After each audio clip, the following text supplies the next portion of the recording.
ನಮಸ್ಕಾರ ವೀಕ್ಷಕರೇ, ಎಂಎಂ ಭಾರತ್ ಟಿವಿಗೆ ಸ್ವಾಗತ ಸುಸ್ವಾಗತ.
ರಾಜ್ಯಸಭೆಯಲ್ಲಿ Amit Shah doctor Baba Saheb B R Ambedkar ಅವರಿಗೆ ಅಪಮಾನಕರವಾಗುವಂತೆ ಹೇಳಿಕೆ ನೀಡುತ್ತಾರೆ. ಆತನ ಹೇಳಿಕೆ ದೇಶದ್ರೋಹಿಯಾಗಿದ್ದು ಆತನ ತಕ್ಷಣದಲ್ಲೇ ಅವನ ಸಚಿವ ಸಂಪುಟದಿಂದ ಅವನ್ನ ಕಿತ್ತೋಗಬೇಕು, ಅವನ ರಾಜೀನಾಮೆ ಕೊಡಬೇಕು. ಮತ್ತೆ ಅವನೊಬ್ಬ ದೇಶದ್ರೋಹಿ ಆಗಿರೋದ್ರಿಂದ ಅವನ್ನ ಈ ದೇಶ ಬಿಟ್ಟು ತೊಲಗಬೇಕಂತ ಹೇಳಿ ನಾವೆಲ್ಲ ವಕೀಲರು ಕೂಡ ಒಗ್ಗಟ್ಟಾಗಿ ಈ ದಿನ ಆತನ ವಿರುದ್ಧ ನಮ್ಮ ವಕೀಲರ ಸಂಘದ ಸಹಯೋಗದೊಂದಿಗೆ ಎಲ್ಲಾ ವಕೀಲರು ಒಟ್ಟಾಗಿ ಸೇರಿ ಈ ದಿನ ಬಾಬಾ ಸಾಹೇಬರ ಪುತ್ಥಳಿ ಮುಂದ್ಗಡೆ ಬಂದು ಅವನಿಗೆ ಗೆರವು ಮಾಡ್ತಾ ಇದೀವಿ. ಅನನಾಯಕ್ ಅಮಿತ್ ಶಾ ಸಂವಿಧಾನ ಗೊತ್ತಿಲ್ಲ, ಅಂಬೇಡ್ಕರ್ ಗೊತ್ತಿಲ್ಲ, ಈ ದೇಶದ ಕಾನೂನು ಗೊತ್ತಿಲ್ಲ, ಅಂತಹ ವ್ಯಕ್ತಿ ಒಬ್ಬ ಗೃಹ ಸಚಿವನಾಗಿ ದೇಶವನ್ನು ಯಾವ ರೀತಿ ಆಡಳಿತ ಮಾಡ್ತಾನೆ ಅಂತ ಹೇಳಿ ನಾವಾದ್ರೂ ಕೂಡ ಯೋಚನೆ ಮಾಡ್ಬೇಕಾಗುತ್ತೆ. ಇಂಥ ಅವಿವೇಕಿಯಿಂದ ಭಾರತದ ಜನತೆ ಆಡಳಿತಕ್ಕೆ ಒಳಪಡಬೇಕಾ? ಗೃಹ ಸಚಿವ ಅಂತ ಹೇಳೋದು, ಗೃಹ ಖಾತೆ ಅಂತ ಹೇಳೋದು ಅತ್ಯಂತ ಮಹತ್ವವಾದ ಖಾತೆ, ಜನಗಳನ್ನ ರಕ್ಷಣೆ ಮಾಡುವಂಥದ್ದು. ಯಾರೇ ತಪ್ಪು ಮಾಡಿದಾಗ ಅವ್ರ ಮೇಲೆ ಕಾನೂನು ಸೂಕ್ತ ಕ್ರಮ ಕೈಗೊಳ್ಳುವಂಥದ್ದು ಗೃಹ ಸಚಿವನ ಆದ್ಯ ಕರ್ತವ್ಯ. ಆದ್ರೆ ಬೇಲಿನ ಒಂದು ಒಳ ಮೇಯ್ತು ಅನ್ನೋ ರೀತಿ ಭಾರತದ ಒಬ್ಬ ಸಚಿವ, ಗೃಹ ಸಚಿವ, ಆತನೇ ಸಂವಿಧಾನ ವಿರೋಧಿ ಹೇಳಿಕೆನ, ದೇಶ ವಿರೋಧಿ ಹೇಳಿಕೆನ ಕೊಡ್ತೇನೆ ಅಂತ ಹೇಳಿದ್ರೆ ಅಂತವನಿಂದ ನಾವು ಇದುವರೆಗೂ ಆತ ಸಚಿವ, ಭಾರತ ಸಚಿವ ಅಂತ ಒಪ್ಕೊಂಡ್ರೆ ನಮ್ಗೆ ಆಗಿರುವಂತ ಅಪಮಾನ. ಬಾಬಾ ಸಾಹೇಬ್ರಿಗೆ ಮಾಡಿದಂತ ಅಪಮಾನ ಇದೆಯಲ್ಲ, ಅದು ನಮ್ಗೆ ಮಾಡಿದಂತ ಅಪಮಾನ. ಹಾಗಾಗಿ ಆತ ಏನಾದ್ರು ಭಾರತದ ಕಾನೂನು ಇತ್ತೀಚೆಗಾದ್ರೂ ಒಂದಷ್ಟು ತಿಳ್ಕೊಂಡಿದ್ರೆ ಅವನು ರಾಜೀನಾಮೆ ಕೊಟ್ಟು ಈ ದೇಶ ಬಿಟ್ಟು ತೊಲಗಬೇಕು. ಅಂಬೇಡ್ಕರ್ ಇಷ್ಟ ಇಲ್ಲ, ಅಂಬೇಡ್ಕರ್ ಬೇಡ ಅಥವಾ ಸಂವಿಧಾನ ಬೇಡ ಅಂತ ಹೇಳೋರು ಈ ದೇಶದಲ್ಲಿ ಬದುಕಲಿಕ್ಕೆ ಅವಶ್ಯಕತೆ ಇಲ್ಲ, ಅವಕಾಶ ಕೂಡ ಇಲ್ಲ. ಹಾಗಾಗಿ ನಾವೆಲ್ಲರೂ ಕಾನೂನನ್ನ ಅಭ್ಯಾಸ ಮಾಡುವಂತಹ, ಅಂಬೇಡ್ಕರ್ನ ಪೂಜಿಸುವಂತಹ, ಸಂವಿಧಾನಕ್ಕೆ ಗೌರವ ಕೊಡುವಂತಹ, ಕಾನೂನು ತಿಳಿದಿರುವಂತಹ ವಕೀಲರುಗಳೆಲ್ಲ ಒಂದ್ ಕಡೆ ಸೇರಿ ನಾವೇ ಪ್ರತ್ಯೇಕವಾಗಿ ಆತನ ಗೆರವು ಮಾಡ್ತಾ ಇದ್ದೀವಿ.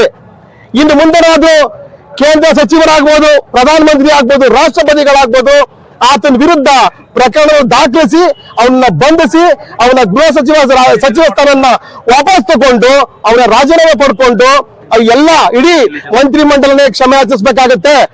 ಒಂದು ವೇಳೆ ಇಂಥ ಕ್ರಮಗಳನ್ನ ಅವ್ರು ತಗೊಂಡಿಲ್ಲ ಅಂತ ಹೇಳಿದ್ರೆ ನಾವೆಲ್ಲ ವಕೀಲರು ಮತ್ತು ಅಂಬೇಡ್ಕರ್ ಅಭಿಮಾನಿಗಳು ಡೆಲ್ಲಿ ಚಲೋಗೆ ಕರೆ ಕೊಡ್ತೀವಿ. ಆಗಾಗ ಅನಾಹುತಗಳಿಗೆ ಎಲ್ಲ ಕೇಂದ್ರ ಸರ್ಕಾರನೇ ಹೊಣೆ ಆಗಿರ್ಬೇಕಾಗತ್ತೆ. ಮುಂದಿನ ದಿನಗಳಲ್ಲಿ ಕಾನೂನನ್ನ ಪ್ರತಿಯೊಬ್ಬರು ಕೂಡ ತಿಳ್ಕೋಬೇಕು. ಅಂಬೇಡ್ಕರ್ ಬಗ್ಗೆ, ಸಂವಿಧಾನದ ಬಗ್ಗೆ ಮಾತಾಡ್ಬೇಕಾದ್ರೆ ಯಾರೋ ಕೆಲವರು ಸ್ವಾಮೀಜಿಗಳು ಕೂಡ ಹೇಳ್ತಾರೆ ನಮಗೆ ಆದಂತ ನಮ್ಮನ್ನು ಗೌರವಿಸೋದ ಸಂವಿಧಾನ ಬರ್ಬೇಕಂತ ಹೇಳಿದ್ರೆ, ಅವ್ರಿಗೆ ಗೌರವಿಸುವಂತ ಸಂವಿಧಾನ ಬರ್ಬೇಕಂತ ಹೇಳಿದ್ರೆ ಅವರು ಈ ದೇಶದಲ್ಲಿ ವಾಸಿಸುವಂತ ನೈತಿಕತೆ ಅವ್ರಿಗಿಲ್ಲ, ಈ ದೇಶದ್ರೋಹಿ ಆಗಿದ್ದಾರೆ.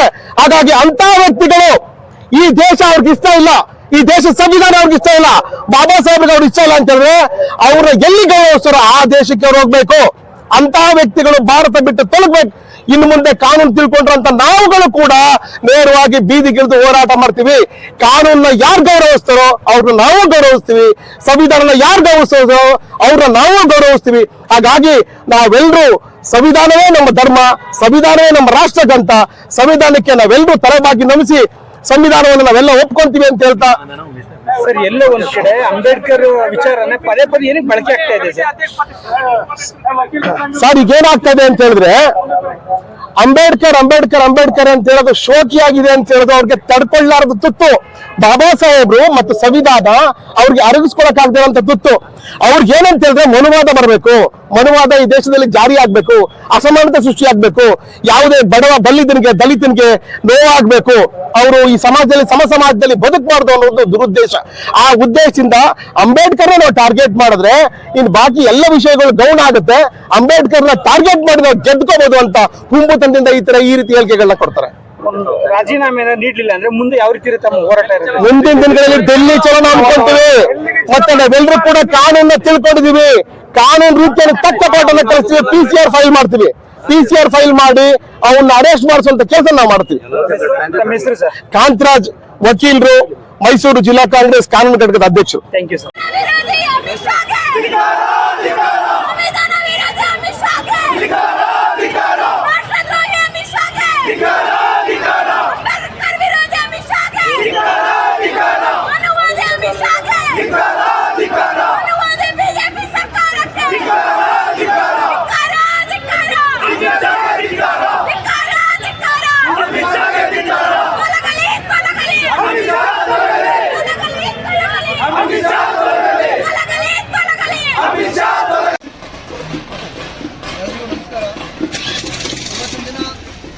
ಮೈಸೂರು ಜಿಲ್ಲೆಯಲ್ಲಿ ಒಂದು ಬಂದನ್ನು ನಾವು ಹಮ್ಮಿಕೊಂಡಿದ್ದೇವೆ.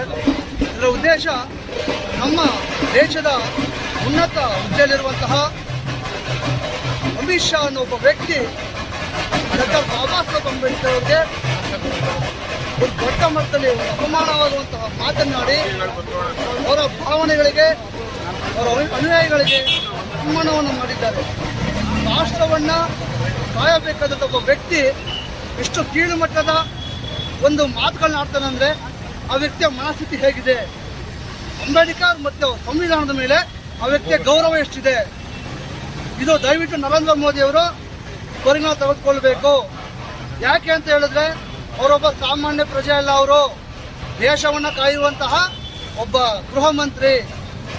ಆದರೂ ಸಹ ಆ ಕೊಲೆ ಆರೋಪಿ ಆದರೂ ಸಹ ಅವರು ನಮ್ಮ ಸಂವಿಧಾನದಲ್ಲಿ ಅವ್ರಿಗೆ ಗೃಹ ಮಂತ್ರಿ ಅಂತ ಸ್ಥಾನ ಕೊಟ್ಟಿದೆ. ಅದಕ್ಕೆ ಕಾರಣ ಡಾಕ್ಟರ್ ಬಾಬಾ ಸಾಹೇಬ್ ಅಂಬೇಡ್ಕರ್ ಅವರು ಮತ್ತು ಸಂವಿಧಾನ. ಆದರೂ ಸಹ ಇಂತಹ ಹೇಳಿಕೆ ಕೊಟ್ಟಂತಹ ಅಮಿತ್ ಶಾರನ್ನ ಇನ್ನೂ ಸಹ ವಜಾಗೊಳಿಸ್ತಾ ಇರೋದು ನಮ್ಮ ದೇಶದ ಒಂದು ನತದೃಷ್ಟ ವ್ಯವಸ್ಥೆ. ಇದು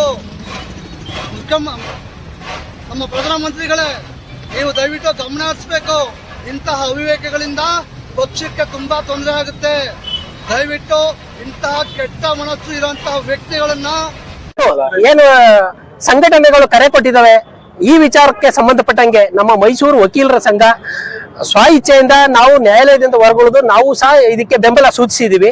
ಜೊತೆಗೆ ಏನು ಅಂತಂದ್ರೆ ಅಮಿತ್ ಶಾ ಒಬ್ಬ ನಿಜವಾದಂತ ವಿದ್ಯಾವಂತ ಅಥವಾ ಬುದ್ಧಿವಂತ ಆಗಿದ್ದಿದ್ರೆ ಅಂಬೇಡ್ಕರ್ ಅವರ ಬಗ್ಗೆ ಯಾವುದೇ ಕಾರಣಕ್ಕೂ ಅವನು ಗೌರವ ಇಟ್ಕೊಳ್ದೇನೆ ಮಾತಾಡಕ್ಕೆ ಆಗ್ತಿರ್ಲಿಲ್ಲ, ಗೌರವ ಇಟ್ಕೊಂಡು ಮಾತಾಡ್ಬೇಕಾಗ್ತಿತ್ತು.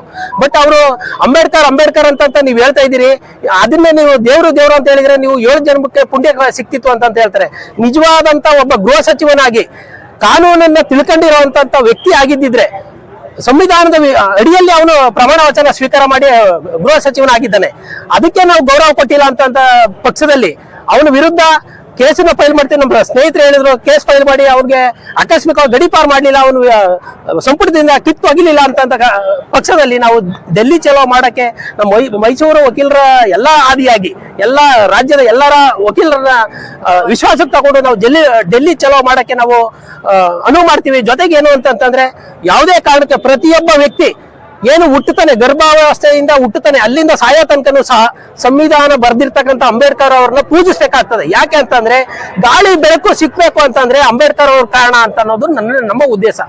ಯಾಕೆ ಏನೇ ಒಂದು ಮನೆ ಕಟ್ಟೋದಾಗ್ಲಿ ಇನ್ನೊಂದಾಗ್ಲಿ ಏನೇ ವಿಚಾರ ಆದ್ರೂ ಸಹ ಕಾನೂನನ್ನ ಬರ್ದಿರ್ತಕ್ಕಂಥ ಅಂಬೇಡ್ಕರ್ ಅವ್ರನ್ನ ನೆನ್ಕೊಂಡು ಅವ್ರ ಜೀವನ ಮಾಡ್ತಾ ಇರೋದು. ಯಾರು ನನ್ ಕಾನೂನು ಬೇಡ ಅಂತಂತವ್ರು ಅಂಬೇಡ್ಕರ್ ಬೇಡ ಅಂತ ಆಗ್ತದೆ. ಕಾನೂನು ಬೇಕು ಅಂತಂದ್ರೆ ಅಂಬೇಡ್ಕರ್ ಬೇಕೇ ಬೇಕು. ಅಂಬೇಡ್ಕರ್ ಬೇಡ ಅಂತ ಯಾವುದೇ ಕಾರಣಕ್ಕೂ ಹೇಳಕ್ಕಾಗಲ್ಲ. ಅಂಬೇಡ್ಕರ್ ಅವ್ರು ಬರ್ದಿರ್ತಕ್ಕಂಥ ಸಂವಿಧಾನನ, ಅಂಬೇಡ್ಕರ್ ಬರ್ದಿರ್ತಕ್ಕಂಥ ಕಾನೂನ ಪ್ರತಿಯೊಬ್ಬ ವ್ಯಕ್ತಿನೂ ಗೌರವಿಸಬೇಕು ಅನ್ನೋದು ನಮ್ಮ ಉದ್ದೇಶ. ಇಂದು ಮೈಸೂರು ನಗರ ಹಾಗೂ ಗ್ರಾಮಾಂತರ ಜಿಲ್ಲಾ ಕಾಂಗ್ರೆಸ್ ಸಮಿತಿ ವತಿಯಿಂದ ಕರೆದಿರತಕ್ಕಂಥ ಮೈಸೂರಿನ ಭಾರತದ ರತ್ನ ಡಾಕ್ಟರ್ ಬಾಬಾ ಸಾಹೇಬ್ ಅಂಬೇಡ್ಕರ್ ಅವರ ಹೋರಾಟ ಸಮಿತಿ, ದಲಿತ ಸಂಘಟನೆ ಸಮಿತಿ, ಮೈಸೂರು ನಗರ ಹಿಂದುಳಿದ ಜಾತಿಗಳ ಒಕ್ಕೂಟ ಸಮಿತಿ, ಇತರ ಎಲ್ಲ ಜಾತಿ ವರ್ಗ ಸಂಘಟನೆಯಿಂದ ಇವತ್ತೇನು ಮೈಸೂರು ಬಂದ್ಗೆ ಕರೆ ನೀಡಿದ್ರು, ಆ ಕರೆಗೆ ನಾವು ಮೈಸೂರು ನಗರ ಜಿಲ್ಲಾ ಕಾಂಗ್ರೆಸ್ ಸಮಿತಿ ಬೆಂಬಲವನ್ನು ವ್ಯಕ್ತಪಡಿಸಿ ಇವತ್ತು ಈ ಬೆಂಬಲದಲ್ಲಿ ನಾವು ಎರಡು ಜಿಲ್ಲಾ ಕಾಂಗ್ರೆಸ್ ಸಮಿತಿ ಎಲ್ಲ ಪದಾಧಿಕಾರಿಗಳು, ಅಧ್ಯಕ್ಷರುಗಳು ಎಲ್ಲರೂ ಭಾಗವಹಿಸಿದ್ದೇವೆ. ಇವತ್ತು ನಮಗೆ ತಿಳಿದಂತೆ ಮೈಸೂರು ಸಂಪೂರ್ಣವಾದ ಬಂದ್ ಆಗಿದೆ, ಯಶಸ್ವಿ ಬಂದ್ ಆಗಿದೆ. ಇದಕ್ಕಾಗಿ ನಾನು ಮೈಸೂರು ನಗರದ ಎಲ್ಲ ವರ್ತಕ ಬಂಧುಗಳಿಗೆ, ಎಲ್ಲ ಅಂಗಡಿ ಮಾಲೀಕರಿಗೆ, ಕೆಲಸಗಾರರಿಗೆ, ವಿಶೇಷವಾಗಿ ಪತ್ರಕರ್ತರ ಸ್ನೇಹಿತರಿಗೆ ಎಲ್ಲರಿಗೂ ಕೂಡ ನಾನು ಧನ್ಯವಾದಗಳನ್ನು ಅರ್ಪಿಸುತ್ತೇನೆ. ಇವತ್ತು ಅವರೆಲ್ಲ ಸಹಕಾರದಿಂದ ಇವತ್ತೇನು ಈ ಮೈಸೂರು ಬಂದ್ ಕರೆ ನೀಡಲಾಗಿ ಯಶಸ್ವಿಯಾಗಿದೆ. ಆ ಯಶಸ್ವಿಗೆ ಕಾರಣಕರ್ತರಾದ ಅದು ಮೈಸೂರು ನಗರದ ಜನತೆ ಅಂತೇಳಿ ಈ ಸಂದರ್ಭದಲ್ಲಿ ಹೇಳಕ್ ಬಯಸ್ತೇನೆ. ಏನದು ಭಾರತ ಸರ್ಕಾರದ ಅವಿವೇಕಿ ಒಬ್ಬ ಗೃಹ ಮಂತ್ರಿ ಭಾರತದ ಸಂವಿಧಾನ ಶಿಲ್ಪಿ ಡಾಕ್ಟರ್ ಬಾಬಾ ಸಾಹೇಬ್ ಅಂಬೇಡ್ಕರ್ ಅವರ ಬಗ್ಗೆ ರಾಜ್ಯಸಭೆಯಲ್ಲಿ ಮಾತಾಡಿರ್ತಕ್ಕಂಥ ಭಾಷಣ ಇವತ್ತು ವಿಶ್ವವೇ ತಲ್ಲಣಗೊಂಡಿದೆ. ಇಂತಹ ಒಬ್ಬ ಅವಿವೇಕಿ ಗೃಹ ಮಂತ್ರಿಯನ್ನ ಈ ದೇಶದಲ್ಲಿ ಇಟ್ಕೊಂಡು ಇವತ್ತು ಕೇಂದ್ರ ಸರ್ಕಾರ ಏನು ಸರ್ಕಾರ ನಡೆಸ್ತಾ ಇದೆ, ಇವತ್ತು ಕೂಡ ಅದನ್ನು ನಾವು